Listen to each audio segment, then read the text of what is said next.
Salam, hər vaxtınız xeyir. Bugünkü hesabat iclasımıza xoş gəlmisiniz. Bu videoda mən Səidə Abulova sədr olaraq son çıxışımı eləyəcəm və yeni sədrimizi açıqlayacağıq. Yeni sədrə buradan uğurlar arzulayıram. İnanıram ki, göstərilən etimadı doğruldacaq və Təhsil Könüllüləri Tələbə Birliyi adı daim ucalardan səslənəcək. Çox sağ olun.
Sadəcə heyət olaraq yox, həm də bir ailədir, həmişə dost olmağımız bizim fəaliyyətimizi daha da maraqlı eləyirdi.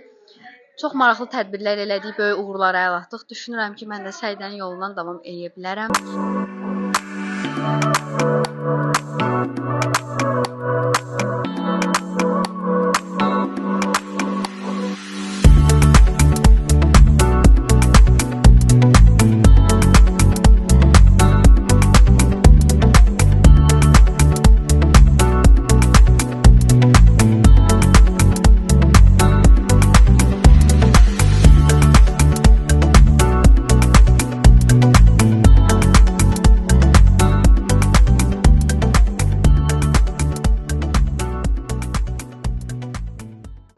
Təhsil könüllüləri bir dəyərdir. Yeni ailəyə, yeni sədrə, hər kəsə uğurlar arzulayıram. Gələcək fəaliyyətlərinizdə uğurlar. Hər zaman önlərdə olun. Sağ olun.